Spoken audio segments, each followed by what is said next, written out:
오늘은 출애굽기 3장 1절에서 5절까지 말씀을 통해서 하나님을 훈련시키는 재직이라고 하는 말씀으로 말씀을 나눕니다. 2월은 재직 훈련의 달입니다. 그래서 지난 2주 동안 주일 오후 예배 시간을 통해서 우리는 재직으로 가져야 할 태도에 대해서 말씀을 나누었습니다. 특별히 주일 낮 예배 시간에도 이런 재직이 됩시다 라는 주제로 말씀을 나누었습니다. 그래서 첫째 말씀으로 옥합을 깨트린 여인은 자신이 감당해야 할 사명을 위해 침묵하며 감당함으로 인하여 예수님께 칭찬을 받았습니다. 두 번째 말씀으로 고넬료는 항상 말씀에 서서 기도하며 흔들리지 않는 믿음으로 그와 그의 온 가족들이 구원받는 은혜를 얻었습니다. 오늘 세 번째 말씀으로 하나님이 훈련시키는 재직이라는 주제로 말씀을 나눕니다.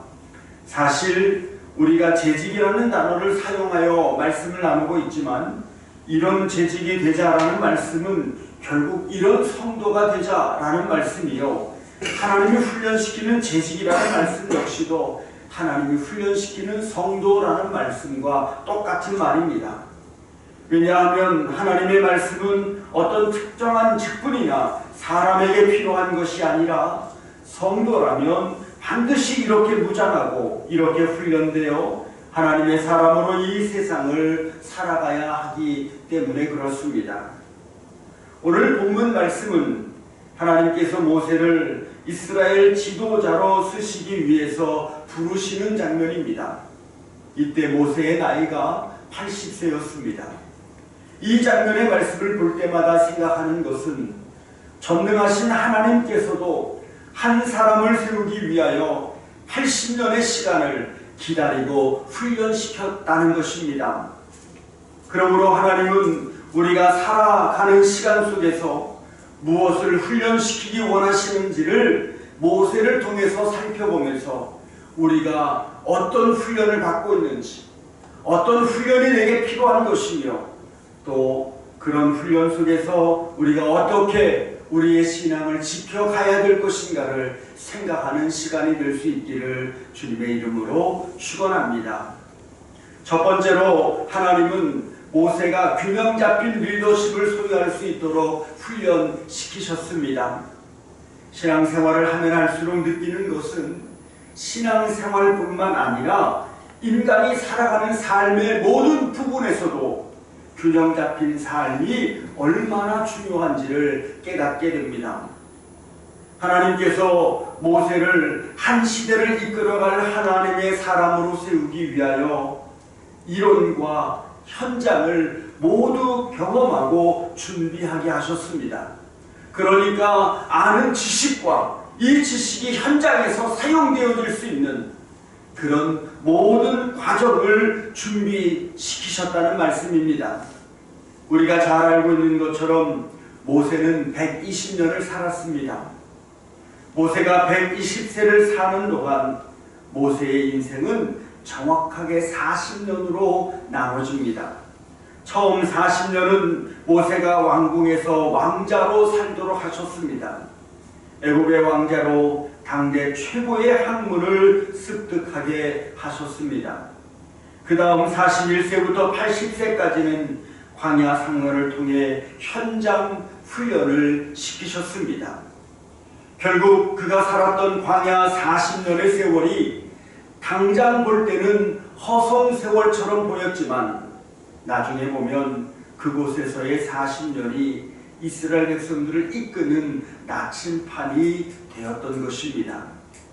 그래서 80세에서 120세까지는 당대 최고의 지도자로 하나님이 맡기신 사명을 온전히 감당하는 사람이 되었습니다. 사랑하는 성도 여러분, 하나님의 사람으로 배워야 할 때가 있으면 훈련 받을 때가 있고, 훈련된 것을 하나님의 뜻을 이 세상에서 온전히 세워가는 한 사람의 그리스도인으로 살아갈 때가 있는 것입니다. 그러므로 여러분들이 지금은 어느 때인지 우리가 아직 배워야 될 것이 있다면 이 배운 것으로 훈련의 자리에 서고 또 훈련의 자리에서 이 훈련된 것으로 어떻게 하나님의 일을 행할 것인가를 끝없이 묵상하면서 이런 재직이 될 수 있기를 주님의 이름으로 축원합니다. 적어도 내가 이 세상에서 하나님의 자녀로 살아간다는 거룩한 자존심이 있어야 된다는 것입니다. 이 세상에서 많이 배우고 많이 경험하고 많이 소유한 성도가 되십시오. 그러나 이 세상에 얻는 모든 것이 이 세상을 위한 것이 아님을 아셔야 됩니다. 그러므로 그 자체가 실제가 되는 삶이 아니라 그것을 바탕으로 하나님 앞에서 내가 어떤 실제의 삶을 살 것인가를 영적으로 고민하고 끝없이 하나님 앞에 묻는 성도가 되어야 됩니다. 그래서 성도는 하나님 앞에서 훈련되기를 소망해야 합니다.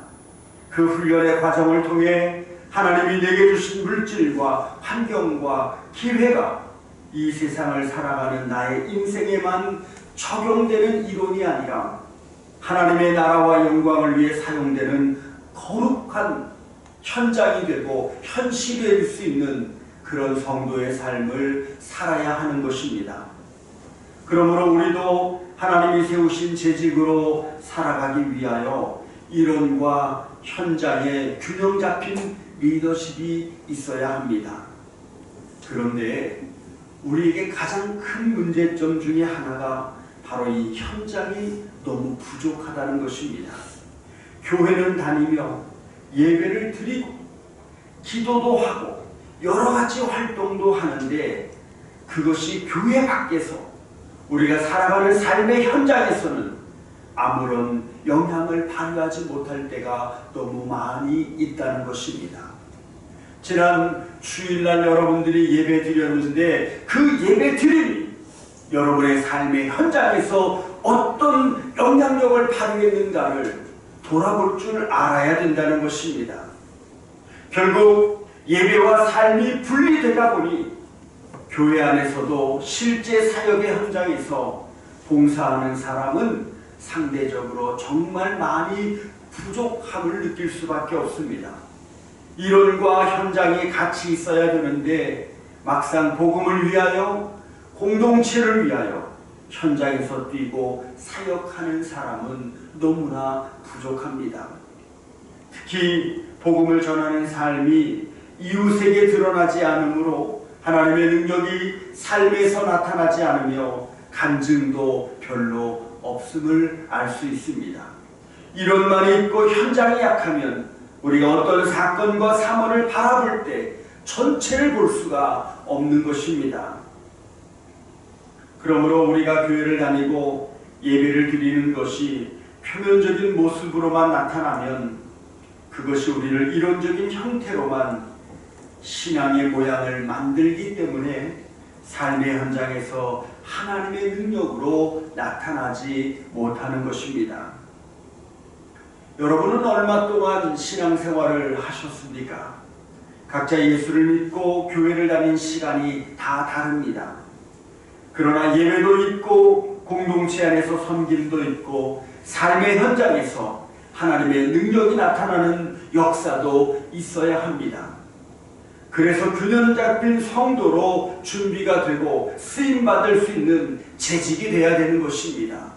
그러므로 사랑하는 성도 여러분, 여러분이 지금까지 살아오면서 경험했던 수없이 많은 경험과 지식과 또 신앙생활하면서 배웠던 하나님의 말씀과 수없이 많이 들었던 그 말씀들이 여러분의 지식 속에 담겨져 있는 이론으로만 있지 않고 그것이 삶에서 드러날 수 있는 균형 잡힌 성도로 세워져 갈 수 있기를 주님의 이름으로 축원합니다.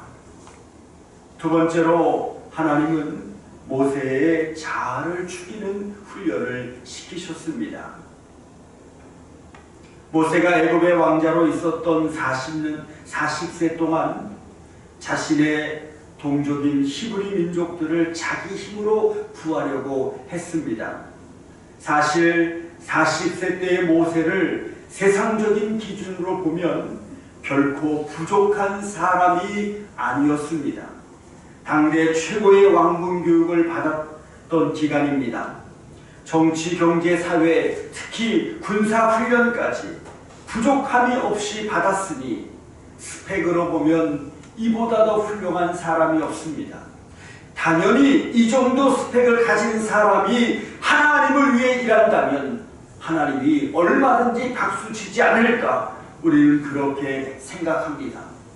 그러나 하나님께서는 모든 것을 갖춘 40살의 모세를 사용하지 않으셨다는 것을 우리는 기억해야 합니다.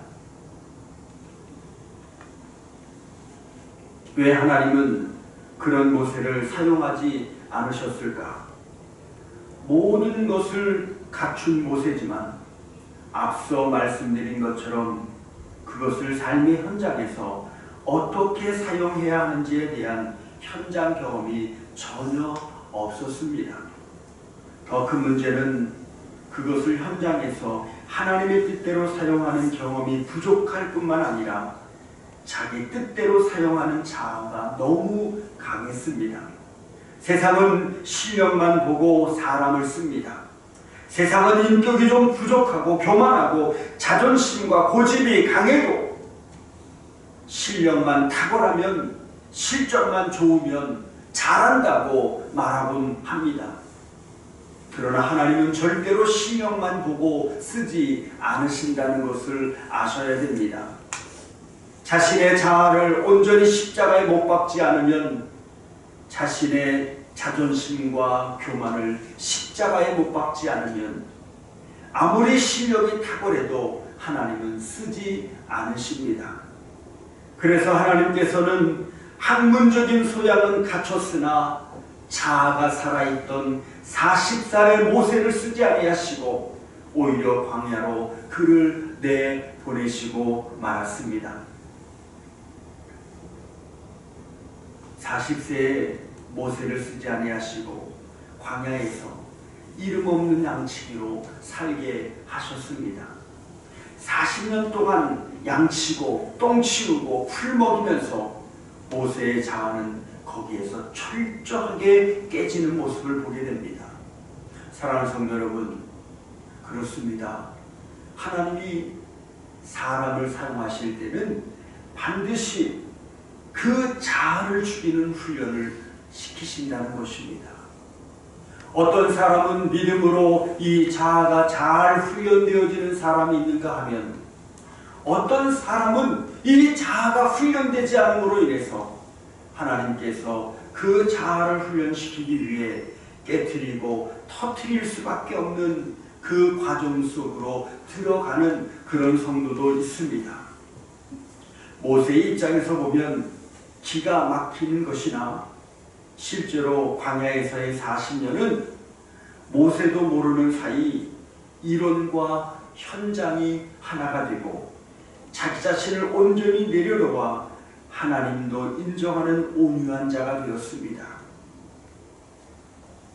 그래서 이 광야에서 40년 사는 동안요, 그가 돌아다녔던 광야가 지도가 되고 나침반이 되어서 나중에 그 백성들을 이끌어내어서 광야를 통과해서 가나안까지 가는 동안 길을 헤매고 다니지 않고 하나님이 가라는 곳으로 정확히 그 백성들을 이끌어가며 마지막까지 사명을 완수할 수 있었던 것입니다. 모세가 40세에는 내가 내 민족을 구할 수 있다고 생각했지만 80세에 하나님이 모세에게 민족을 구하라고 사명을 주실 때 나 같은 사람이 어떻게 그런 일을 할 수 있겠느냐라고 고백하며 보낼 만한 사람을 보내달라고 말했습니다. 만약에 40세 때 하나님이 모세에게 이 말씀을 하셨다면 모세는 당연하죠. 나는 그만한 실력이 있고 능력이 있습니다라고 그가 하나님 앞에서도 교만했을 것입니다.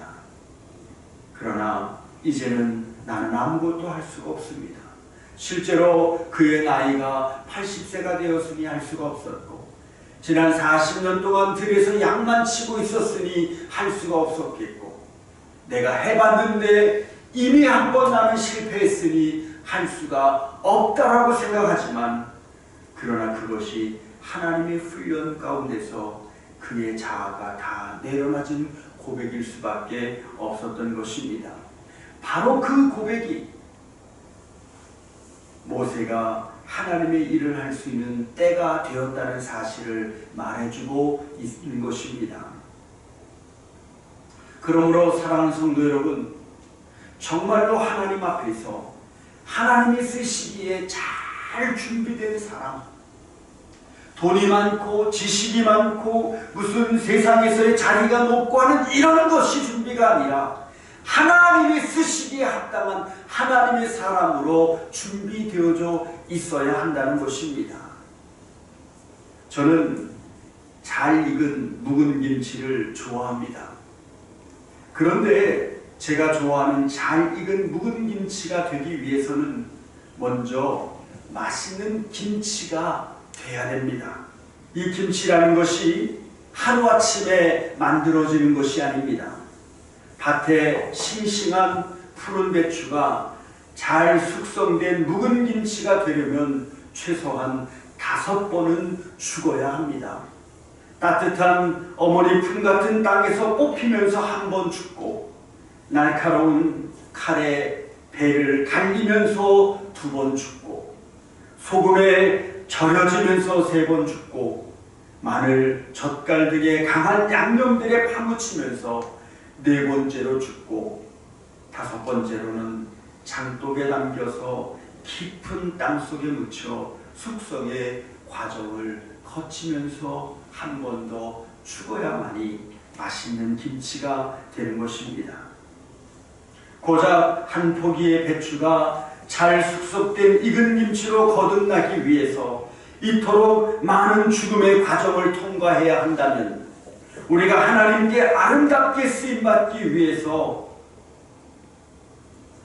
숙성되는 과정이 얼마나 많이 주어져야 되고 얼마나 많이 깨져야 하겠습니까? 날마다 말씀과 기도를 통해서 자기 생각과 자존심, 그리고 자기 성질을 죽이는 과정을 통해서 내 인생에 나타나시는 하나님을 만날 수 있는 것입니다. 배추가 소금에 절여서 숨이 확실하게 죽지 않으면 양념이 제대로 입혀지지 않는 것을 볼 수가 있습니다. 양념을 많이 바른다고 다 김치가 되는 것이 아닙니다. 어떤 성도들은 보면 양념이 참 풍성합니다. 예배의 양념이 풍성하고, 오랜 신앙생활은 연륜이 풍성하고, 교회 내에서 나름 중요한 위치에 서 있는 양념이 풍성합니다. 그런데 문제는 양념은 풍성한데 그 양념이 배추에 하나도 배어있지 않는 신앙생활을 하고 있다는 것입니다. 경력과 이력은 화려한데 신앙에 숙성된 맛이 느껴지지 않는 성도들이 있다는 것입니다. 왜냐하면 자아가 아직도 죽지 않았기 때문에 그런 것입니다.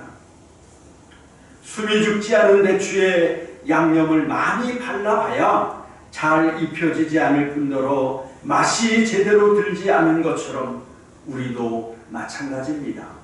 자아가 죽지 않은 사람은 아무리 많이 성경 공부를 하고 오랫동안 교회를 다닌다고 해도 성도의 참 맛을 내는 하나님의 은혜가 그의 삶에 묻어나지 않는다는 것입니다. 그러므로 우리도 숙성된 익은 김치 같은 인생이 되기 위해서는 철저하게 자아를 죽여야 합니다. 자아를 죽여야 된다는 말은 하나님 앞에서 자기 자신을 보는 회개가 있어야 된다는 것입니다. 형식적으로 반복하는 회개 말고 자신의 교만과 부족함을 내려놓는 것에서부터 시작해서 예배의 양념이 입혀지고 말씀의 양념이 입혀지고 기도와 헌신과 순종의 양심이 내 인생 위에 입혀져서 맛을 내는 것입니다. 그런 사람이 하나님이 세우시는 재직이 된다는 것을 믿으시기 바랍니다. 저는 개인적으로 말이 많은 사람을 별로 좋아하지 않습니다. 저는 말이 거친 사람도 별로 좋아하지 않습니다. 저는 특히 말이 부정적인 사람을 별로 좋아하지 않습니다. 그런데 이것은 저의 개인적인 취향이 아니라 하나님이 성도에게 요구하시는 성품입니다. 그래서 하나님이 하나님의 사람을 부르시고 그가 하나님의 사람으로 세워지기까지 이 훈련을 얼마나 많이 하는지 몰라요. 결국 십자가 안에서 예수님과 함께 나는 죽었다라고 고백하는 사람들의 그 고백의 삶을 보면 언어가 달라지고 언어가 달라짐으로 인해서 그의 입술에는 자기가 아닌 하나님이 드러나기 시작한다는 것입니다. 왜냐하면 내가 죽었기 때문에 나의 부정적인 생각과 판단이 죽고 하나님의 거룩한 계획과 섭리로 제대로 숙성된 성도가 되기 때문에 그런 것입니다. 레위기에 보면 5가지의 제사 제도가 나옵니다. 그 중에 소제라는 제사는 유일하게 피를 드리지 않는 제사입니다. 그러니까 다른 모든 4개의 제사는 다 짐승을 잡아서 그 피로 제사를 드려야 되는데 소제라는 이 제사는 짐승이 아닌 곡식을 제물로 바치는 제사입니다. 그런데 곡식을 그냥 바쳐서는 안 됩니다. 완전히 빻아서 아주 고운 가루로 만들어서 바쳐야 합니다. 하나님은 내가 완전히 부서져서 나의 자아가 가루가 될 때까지 부서진 사람을 쓰신다는 것입니다. 왜냐하면요, 그런 사람은 소리가 나지 않습니다. 어떤 상황도 어떤 형편 속에서도 하나님의 거룩한 뜻을 가지고 나가기 때문에 하나님의 뜻 안에서 자기의 소리를 내지 않습니다. 마치 베스메스로 가는 법궤를 메고 가는 2마리의 암소처럼 새끼가 뒤에서 우는데도 이제 막 젖물리는 그 새끼의 울음소리를 들으면서도 이끄는 자가 없이도 자신에게 하나님의 법궤를 가지고 가야 한다는 사명이 있었기에 좌로나 우로나 흔들리지 않은 것처럼 자아가 온전히 죽지 않으면 사역에 대한 진정한 열매는 맺어지지 않는 것입니다.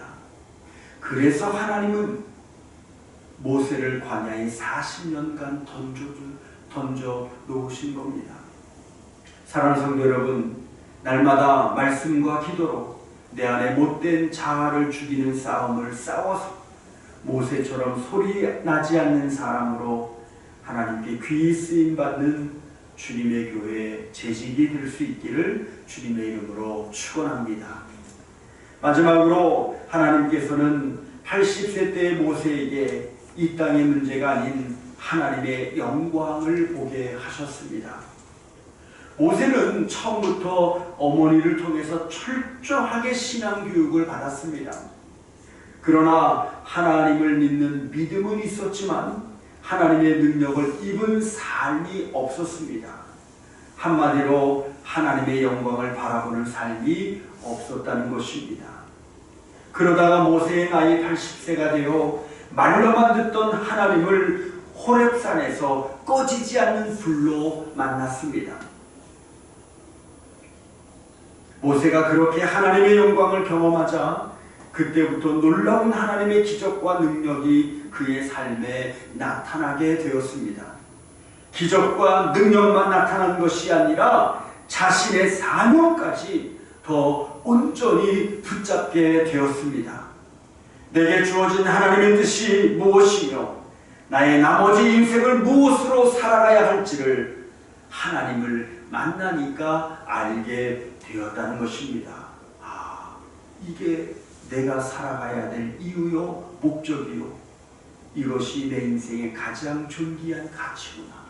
이게 선명하게 보여주기 시작했다는 겁니다.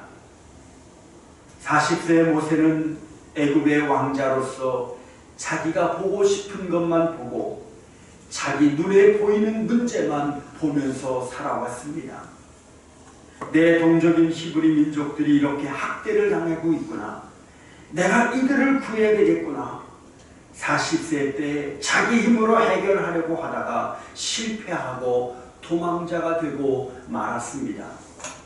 그러나 80세의 모세는 호렙산 하나님의 임재 앞에서 자기 눈으로 보는 세상, 자기 힘으로 하려고 하는 욕망이 아닌 하나님의 영광을 보기 시작했습니다.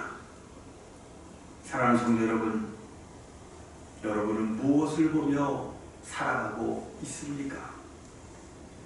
지금 여러분들에게 처해 있는 환경, 조건, 감정, 내 눈이 머물도록 하는 일들이 얼마나 많이 있는지 모릅니다. 그 수없이 많은 인생 가운데 일어나는 그 일들 속에서 눈에 보이는 세상의 것, 자기 욕망으로만 보고 싶은 것만 보는 그런 눈이 아니라 하나님의 영광을 함께 볼 수 있어야 됩니다. 하나님께로부터 성도요 재직으로 부름받은 우리는 교회든 사회든 가정이든 어디서든 내 눈에 보이는 문제만 보는 자가 아니라 하나님의 영광을 보는 자가 되어야 합니다. 이 세상을 살면서 우리는 수없이 많은 문제를 만납니다. 그런데 그 문제 속에 나를 세우신 하나님의 영광을 같이 봐야 한다는 것입니다. 하나님께서는 80년 동안 모세에게 이론과 현장을 경험하게 하셨고 자아를 죽이는 훈련을 시키셨습니다. 그러나 그것만 가지고는 하나님이 쓰시는 재직이 될 수 없습니다. 진정한 영적 리더가 되기 위해서 우리는 무엇을 하든 어떤 상황 속에 있든지 간에 하나님의 영광도 함께 볼 수 있어야 됩니다. 하나님께서 그때마다 세우셔서 하나님의 영광을 드러내는 사람들은 모두가 하나님의 영광을 본 자들입니다. 똑같은 것을 보고 똑같은 것을 생각하는데 한 가지 더 하나님의 영광도 보고 하나님의 영광이 드러나는 은혜도 생각한다는 것입니다. 이사야서를 보면 왕이 죽고 나라가 방향을 잃어버렸을 때 이사야 선지자가 성전에 들어가 보좌에 앉으신 하나님의 영광을 보았습니다. 그때 하나님이 이사야를 세우셔서 그 시대의 영적인 문제를 이끌어 가도록 하셨습니다. 사도 바울을 보면 예수 믿는 성도들을 잡아 가두기 위해 다메섹으로 갈 때 빛이신 예수님을 보았고 그때 바울은 새로운 사람, 즉 이방인들을 구원한 그릇으로 세움을 입어 새로운 인생을 살게 되었습니다. 사랑하는 성도 여러분, 여러분이 교회를 다니는 수준에서 하나님과 만나는 호렙산의 자리로 나아가는 수준으로 변하는 성도들이 되시기를 바랍니다. 그런데 여러분, 하나님과 만나는 호렙산은 아주 특별한 장소가 아닙니다. 하나님은 그저 성경에 기록됐으니까 호렙산이라는 이 산이 우리가 알고 있는 산이 되었지, 사실은 마른 땅 광야 위에 있는 작은 산이요, 그리고 마른 장작과 같은 가시떨기 나무에 임재하신 그런 하나님이셨습니다. 이것은 하나님의 임재는 언제 어디서나 일어날 수 있다는 말입니다. 중요한 것은 80세의 모세가 호렙산 떨기나무에서 하나님의 영광을 볼 때부터 쓰임을 받았던 것처럼 우리도 예배를 드리는 곳에서 또 삶의 현장에서 하나님의 영광을 봐야 합니다. 여러분이 직장에 있을 때에도 친구를 만날 때에도 하나님의 영광에 대한 사모함이 있어야 합니다. 나를 간절히 찾는 자가 나를 만날 것이라는 말씀처럼 하나님을 찾는 자가 어떤 상황과 형편을 만나도 하나님의 사람으로 쓰임을 받게 되는 것입니다. 말씀을 정리합니다. 하나님께서는 모세를 영적 리더로 세우시기 위해서 80년을 투자하셨습니다. 40년은 애굽 왕궁에서 이론 교육을 시키셨고 40년은 광야에서 현장 교육을 통해 이론과 현장이 균형 잡힌 신앙을 준비시키셨습니다. 그러므로 우리는 항상 하나님, 이론과 현장이 균형 잡힌 재직이 되게 해주시옵소서라고 기도해야 합니다. 두 번째로 하나님은 아무것도 없는 광야에서 모세의 자아를 내려놓게 하는 훈련을 시키셨습니다. 애굽의 왕자라는 실력만 가지고는 하나님이 쓰지 않으십니다.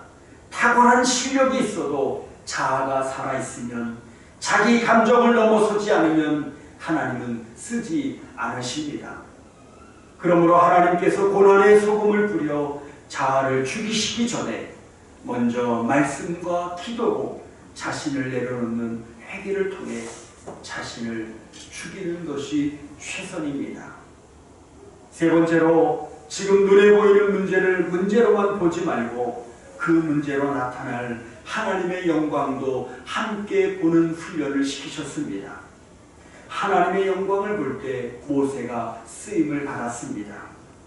사랑하는 성도 여러분, 모세가 받았던 세 가지 훈련을 마음속에 잘 새겨서 하나님이 준비한 이 시대의 하나님의 사람으로 세워져서 교회 안에서의 신앙생활뿐만 아니라 교회 밖에서의 여러분들의 삶까지도 하나님의 이름으로 승리하는 성도들이 되시기를 주님의 이름으로 축원합니다.